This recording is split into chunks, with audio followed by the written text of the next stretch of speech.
NASCAR on TNT, proud to bring you live coverage of the Sprint Cup Series at Chicago. Tonight, it's the LifeLock.com 400. The race leader is Jeff Gordon. Clint Bowyer, Jamie McMurray, David Rudiman, Carl Edwards, and Greg Biffle, the top five. Let's take an inside look at what's happening now in the NASCAR Sprint Cup Series, brought to you by Sprint and Evo 4G, America's first 4G phone. Kevin Harvick, the point leader, despite some issues here tonight. Tony Stewart with the fastest lap time. For more NASCAR stats and live in-car audio, check out NASCAR Sprint Cup Mobile and the new Evo, only from Sprint, at sprint.com/speed. That looks like a pretty cool phone. I wouldn't know how to work it, but I'd like to have it. I couldn't tweet on it. You're not allowed to tweet.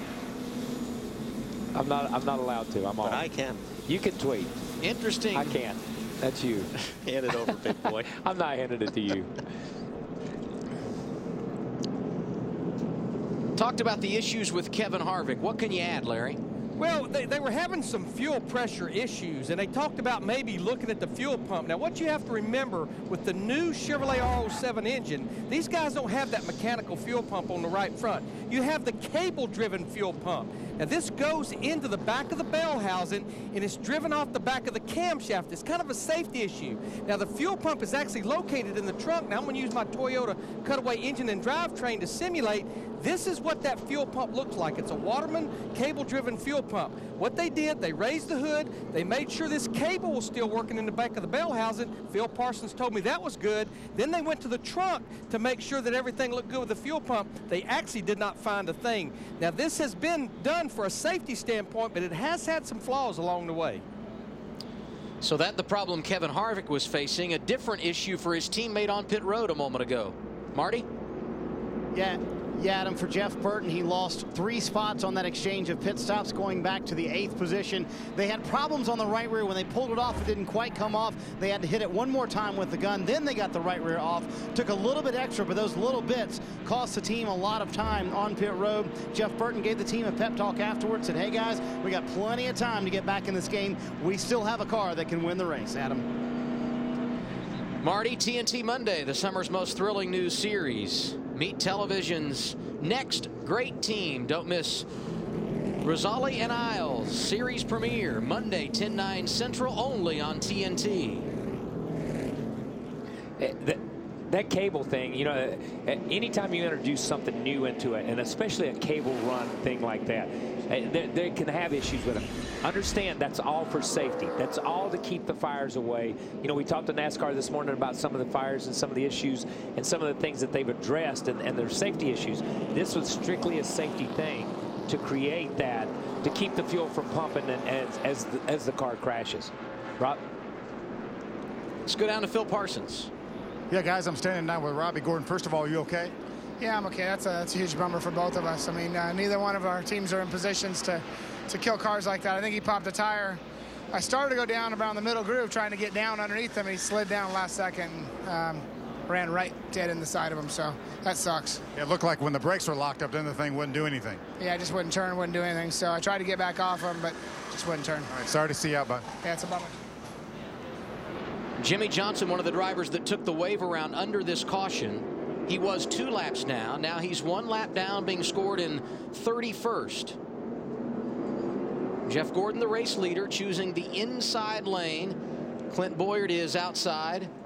Pole sitter Jamie McMurray, who's led many laps here tonight, restarts 3rd. David Rudiman, Carl Edwards, the top 5. Yeah, you see Stewart sitting in the 7th spot. He's worked his way back into the mix of this deal.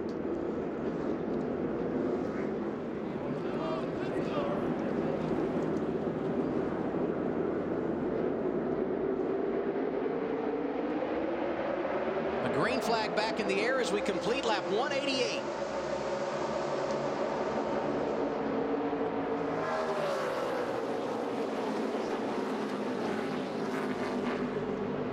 Ooh, what's that one car dance there on the inside? Warrior on the outside, right on his door. Carl Edwards sliding backwards at the restart.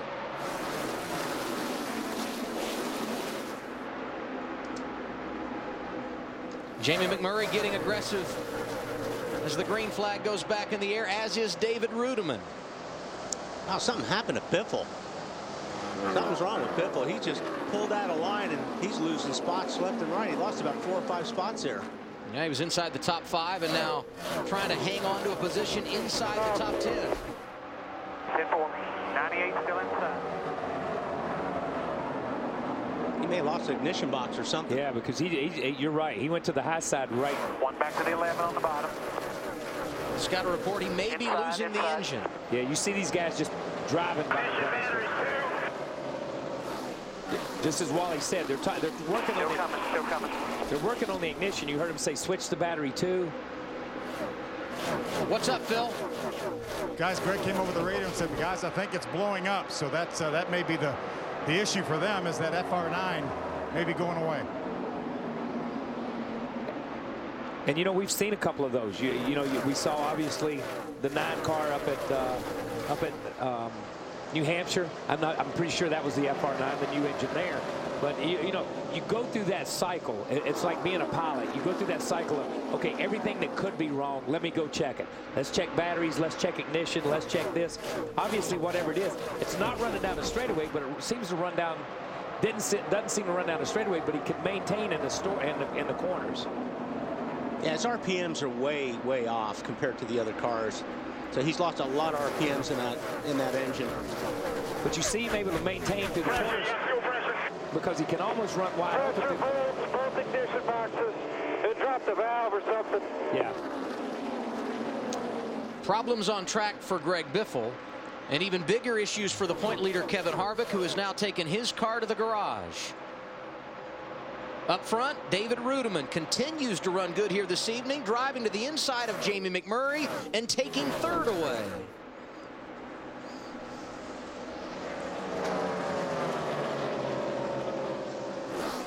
He's been solid all night. He really has. I mean, he's been right up in the mix of it. He doesn't have the speed, it seems like, to get up there and lead, but he's a solid top 5 car tonight. Yeah, he has just hovered there, 3rd and 4th all night long. No matter who led or who run 5th and 6th, he was 3rd or 4th right in there.